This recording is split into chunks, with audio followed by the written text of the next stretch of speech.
Welcome into OutKick the show. I am your fearless leader, Clay Travis. I hope all of you are having fantastic Thursdays as Snowpocalypse moves closer and closer. Although we're unsure exactly where the line is going to be, I'm going to dive into the Snowpocalypse. NFC and AFC title games getting closer and closer. We have a crazy left-wing reporter for The Athletic, sports media reporter, go figure. We will talk about that. We have Don Lemon nearly arrested, Minneapolis arrest updates.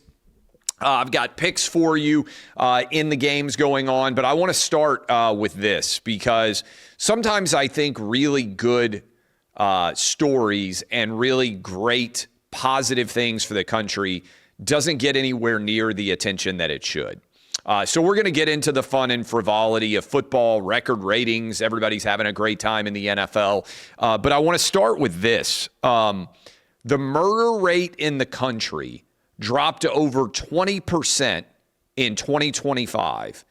And we, according to Axios, have potentially the lowest murder rate in the country since 1900.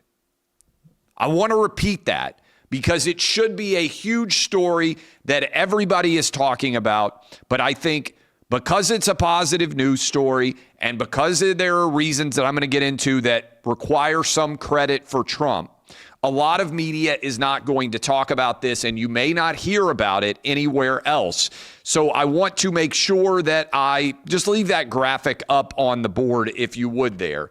That is an Axios graphic, the homicide rate in America since 1900, going all the way back to when no one that is alive today was actually alive.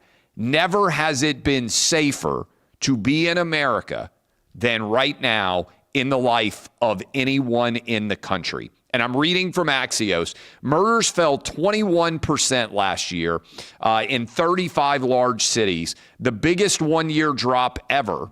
Likely the lowest murder rate since 1900, according to Axios reviewed data. And here are some numbers that are great. Aggravated assaults down 9%. Gun assaults and robbery down 22% and 23% respectively. We have cities that have seen their numbers decline massively. Of the 35 large cities, 31 saw declines. Murders dropped 40% in Washington, D.C. Do you remember when Trump surged resources in Washington, D.C., and all the usual suspects came out and said it wasn't going to have an impact? And in fact, they actually protested the fact that there was more security on the streets in Washington, D.C., down 40%. Murders dropped 41% in Denver, 40% in Omaha, Nebraska. I mean, we are talking about utter collapse. The national murder rate likely to land near 4 per 100,000 people, still too high, but the lowest murder rate per capita since 1900. Okay? Now, let me analyze this on several different levels. This is because President Trump surged police resources and surged resources for ICE. There are more people making our streets safer on the streets in 2025 than ever before, and the result is not a surprise. It's the lowest level of murder that we have ever seen. If I had come on with you in November of 2024 when Trump was elected and I had said, prediction, guys, we're going to have the lowest murder rate that has ever occurred in the life of anyone in the country in 2025, people would have clipped it. They would have called me crazy. Trump did it, and his administration did it in year one. It's a remarkable achievement. Thanks to all the police out there, thanks to all the ICE, thanks to all the National Guards troops, thanks to everybody, first responders as well, who has helped to set an all-time record across this nation for safety. Point two, do you know what the result is? Trump has saved more black lives than any president since 1900. Let me repeat this. If you go look at the data, Black Lives Matter in the wake of George Floyd actually led to black murder rates skyrocketing.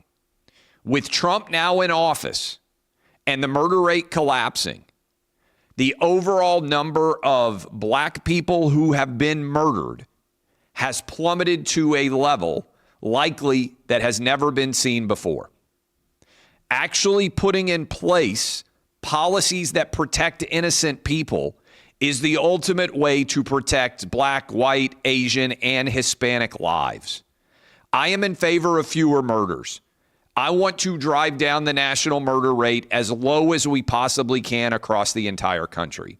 The data reflects that when that happens, overwhelmingly the beneficiaries of that occurring will be black people because they are far more likely to be murdered than other racial groups. So the number one way that you can prove that black lives actually matter, not in the lame use of a slogan that is not accompanied by action, is to actually bring safety to America and lower the violent crime rate. No one has proved Black Lives Matter more than President Trump.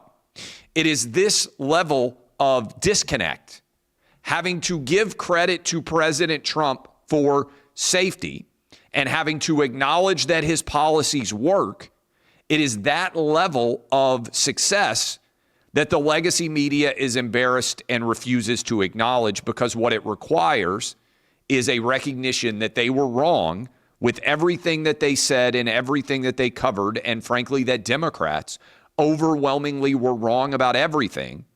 And the return of law and order has led, go figure, to a new record low crime rate in the life of every American watching or listening to this clip right now. Every American in the United States, none of us, unless you're 126 years old, none of us has ever lived in a safer America than right now.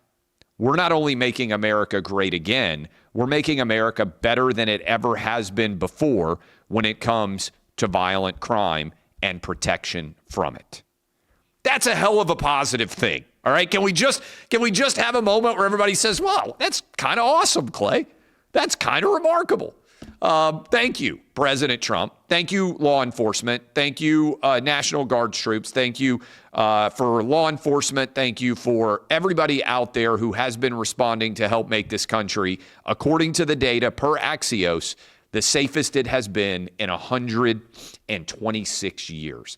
Hallelujah. Let's drive those numbers even lower. It's something that everybody, I think, out there should be celebrating. That doesn't mean everybody's happy, because there are some people who just like to see the world burn. And some of them work in sports media. There is evidently, I'm not going to name him, but there is a reporter who is being paid by The Athletic, the left-wing sports site owned by the New York Times, who is right now going around at the Australian Open and badgering all of the American players and asking them, are you ashamed to be an American given what is going on in the country right now? Let me just say, I think a good response would be, no, I think the country's great. I'm not sure the country's ever been better. Did you know we just set a 126-year low for murders? America's never been safer. The stock market's at an all-time high. I actually think things are pretty great in America. But listen to this question, and then I want to dive into what it signifies and why I think it's important. Here it is. Hey, Amanda. Congratulations on the win. I've been asking a lot of the American players just how it feels to play under the American flag right now, and I'm curious how you feel. Yeah, I mean, I was born in America, so I'm always proud to represent my country. And yeah, a lot of us are doing really well, and it's great to see a lot of, great athletes on the women's side, on the men's side. So yeah, I feel like we're all doing a great job representing ourselves. And sorry, do you mind if I follow up? Sure. Sorry, just to clarify a little, I mean, sort of in the context of the last year of everything that's been happening in the U.S., does that complicate that feeling at all? I don't think that's relevant. Okay, that, by the way, responding was Amanda Anisimova. How does it feel to play under the American flag right now? And so you saw her response. And by the way, this is not just her, Taylor Fritz. There are other videos of this reporter asking the same question that you all can watch on my Twitter feed at Clay Travis. This guy, again, I'm not going to name him, but he reportedly is being paid by The Athletic, which is the sports arm of the New York Times. So, and he is asking, are you basically ashamed of America given the Trump 2.0 agenda? What's going on here? I think it's important to recognize I don't begrudge anybody's right to come out and write articles or make videos saying that they disagree with everything that's going on in America and they hate Donald Trump and they think that awfulness is the result of his tenure. That's your right as an American. I'm a First Amendment absolutist. But it's important for athletes, coaches, people involved in public positions to understand what's happening here. Nobody cares about this reporter's opinion. So if this reporter goes out and he writes, America's awful and Donald Trump is the worst and everybody who plays under the American flag is a disgraceful representation of the worst country that's ever existed in the history of the world, everybody just kind of rolls their eyes and they don't care at all about his perspective on this. He knows that deep down. And so what he's trying to do is, I'm going to steal from my kids, he's trying to aura farm on the power and prestige and platform of these athletes. Because what he wants them to do is not say America's great, because if they say America's great, he's just going to ignore it and not report on it. And if they don't say anything, you saw there was a follow-up there. If they don't say anything super negative, he's just going to pretend it never happened. What he wants is for those athletes, one of them or more, to rip President Trump so he can write an article saying, insert athlete here says America's awful and they're ashamed to play under the American flag. Okay? Because really what this is he's trying to get his political perspective out there, but through a vessel that people might actually care about. Because they don't care about his opinion. He's trying to find someone in athletics who shares his opinion so he can write the headline.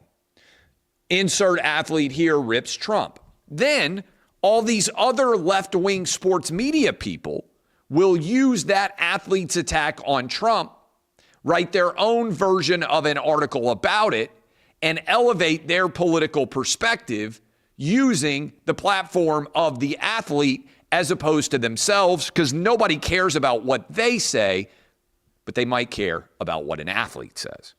This is transparently anti-journalism. You're not an unbiased arbiter of what might have happened. You're trying to craft a political narrative designed to attack the president and everyone in his administration under the prism of athletics. This is one thing that I saw happen so much in Trump 1.0. And one reason OutKick has grown as big and powerful and strong as we have is because we've been the antidote to this. We have never, to my knowledge, shown up at any press conference, no one who's ever employed by OutKick that I can remember, and directly said, hey, do you love President Trump?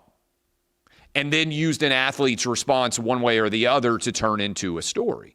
Because, frankly, in the post-match interview after a tennis match, there isn't really a need to go ask an athlete anything other than what just happened in the match itself.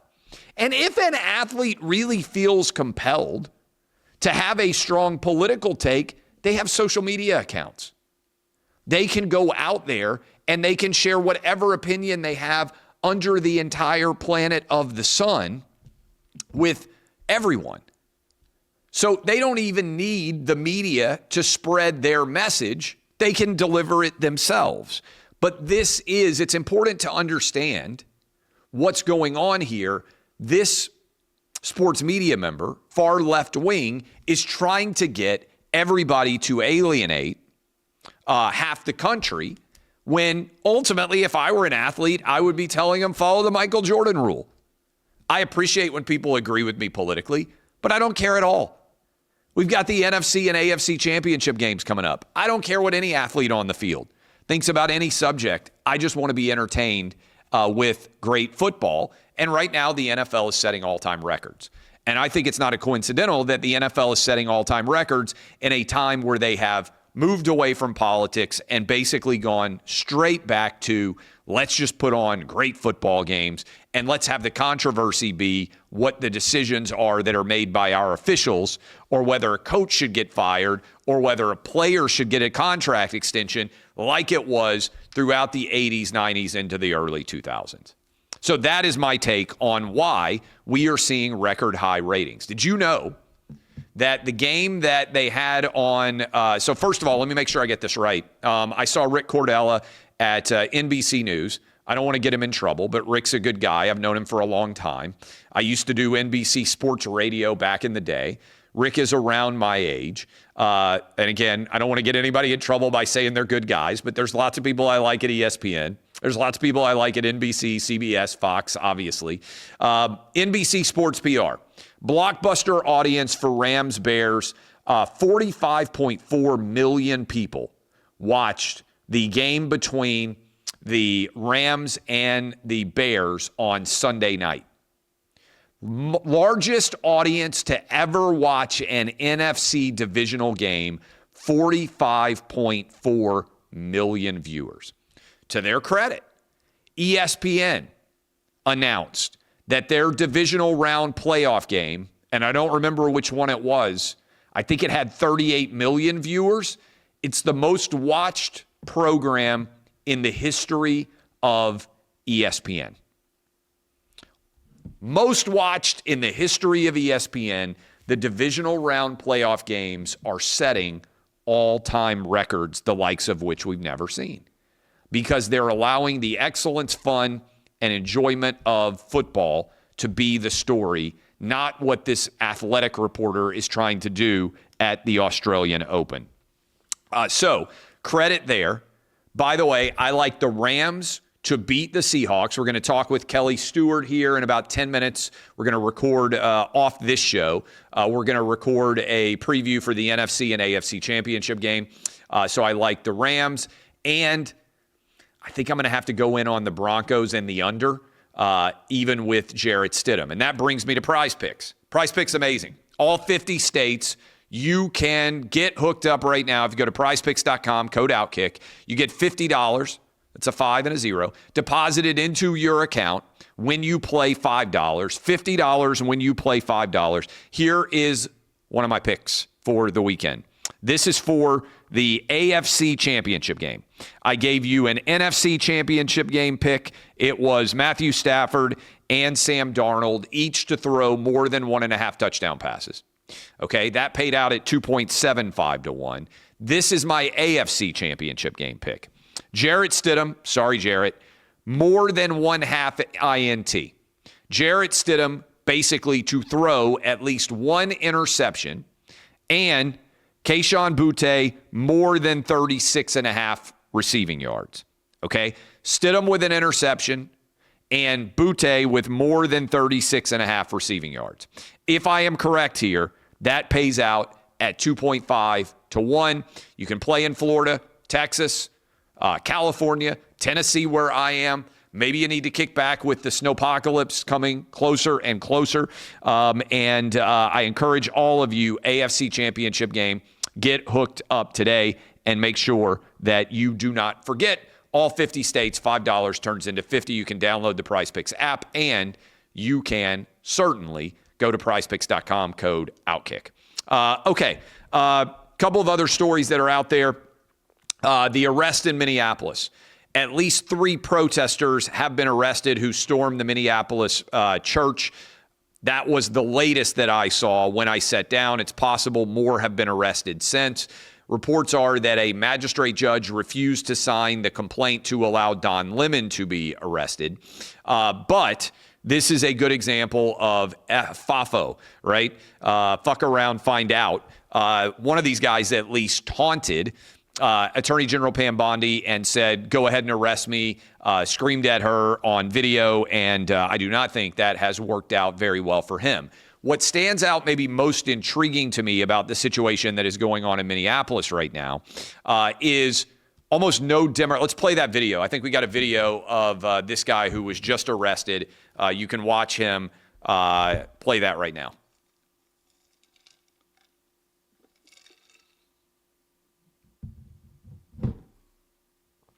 That may just be a still shot. I can't see very well, but that is the guy who was just arrested. I'm not seeing if it's playing or not because it's a still shot. That guy has been arrested. If you look here, what is intriguing to me is Democrats are not defending these guys. Remember when the judge in Milwaukee was arrested for helping an individual evade ICE capture? And everyone said, oh my God, this is fascism. This is turning into a big story. I think it's intriguing that this story is primarily being ignored and no one is paying attention to it at all. This guy's name, by the way, is William Kelly, and he now has been arrested. I do think it is significant that this must just poll horrible because Gavin Newsom claimed he didn't know anything about this at all yesterday in Davos. I know Jacob Frey spoke out, the mayor of Minneapolis, but he's almost the only one who did.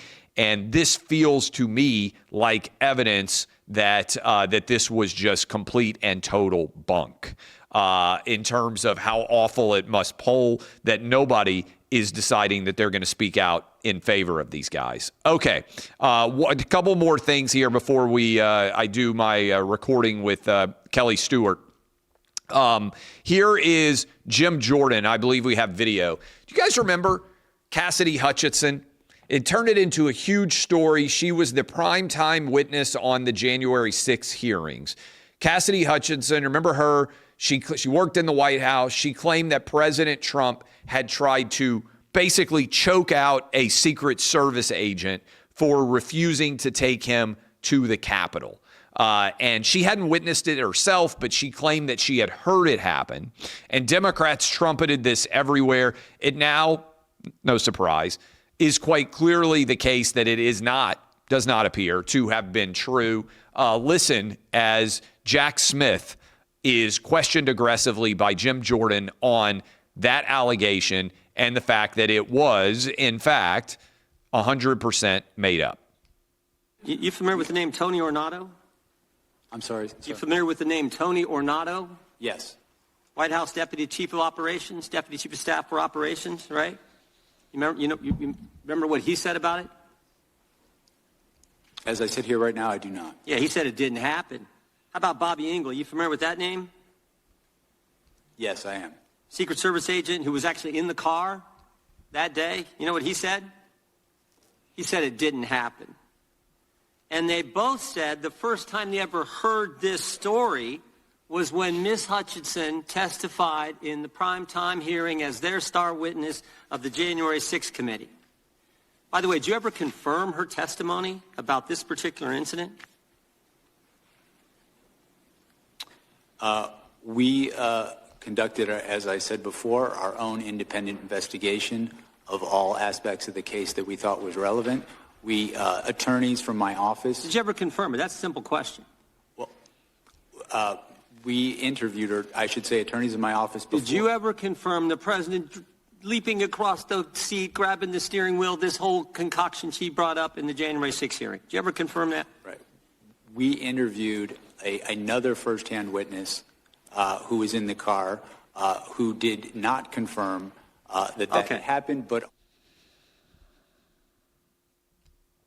All right. Well done by my friend Jim Jordan there. Couple of things here.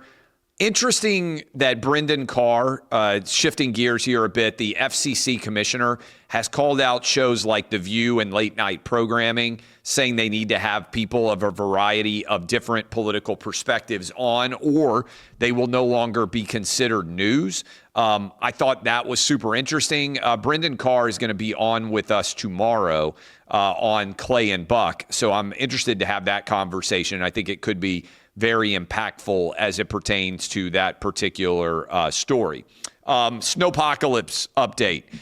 Can we pull up the absolute latest forecast? This was this morning when I woke up. Yesterday, we were going to get 30 inches of snow. Now we are down to 6 inches of snow and potentially a lot of ice. And let me see what the absolute latest is according to my app. Right now, got to shift. Right now, we're back up to 11 to 13 inches of snow on Saturday, combined with 2 to 4 inches of snow, and then the much dreaded wintry mix. That's the absolute latest. Here's the reality. Nobody knows. Weather guys are fighting online over this storm like it's Miami versus Notre Dame for the college football playoff. I mean, they are throwing punches. Where exactly the line is, Nashville has to lead the nation, my hometown, on being either 30 degrees and snow or like 34 degrees and rain. We're always like right on that line. Is it going to get cold enough or not? Nobody knows. I was telling my wife this last night. She didn't have a lot of interest, but we have a generator at the house. I hope it's going to work no matter what. My concern is never snow. I am the snow czar. Let it snow. We're going to be fine. Okay. My concern is ice. And in 1994, we had an ice storm in Nashville that was devastating. I remember this well because I went outside and they talked, it's going to snow. This is what I remember. Maybe I'm wrong on this. I would have been, 13, 14 years old-ish? 14. I went outside. I was so excited because they've been talking about snow. And you know when you're a kid and you wake up and you're so hoping that it snowed because you're not going to have school? I remember opening my blinds. By open, I mean to twisty little blind, twisted it, looked out, no snow. You're like, snow, snow, snow, please be, blanketed in white, no snow. And it was early in the morning because I had early in the morning wake up. Went into the front room, I remember looking outside and thinking, boy, it's no snow, but it looks a little bit weird. It was still early in the morning. Went outside, sheets of ice. And I was like, oh, this is not good. And I just remember the eerie sound of all of these trees blanketed in ice. And then shortly thereafter, the weight of the ice, all of these trees started to fall. They were falling like crazy. There was danger everywhere over whether, our house was going to get hit. In fact, one tree came down, and the only reason it didn't come right through our house was we had an old hammock out in the front of the house, and the hammock held the tree up enough, didn't snap. The hammock held the tree up enough that it didn't come right through our home. And then as eventually the tree started to melt, as the ice did, the tree pulled back a little bit, but it was scary. And we didn't have power, what I recollect, for 8 days. And my grandmother was staying with us, and we had only a fireplace, wood-burning stove, and everybody just slept in that front room because it was so cold. The power was out for 8 days, and we just had the wood-burning fireplace. I really remember that quite well. My point on telling that story is somebody, it appears, is going to get hit, in the South in particular, with a storm that is almost exclusively ice. Not snow. It is going to be a mess. I hope it's not Nashville. I hope this doesn't happen anywhere, but we're talking potentially about inches of ice, which is going to be utterly destructive, followed by very cold weather. So take this storm seriously.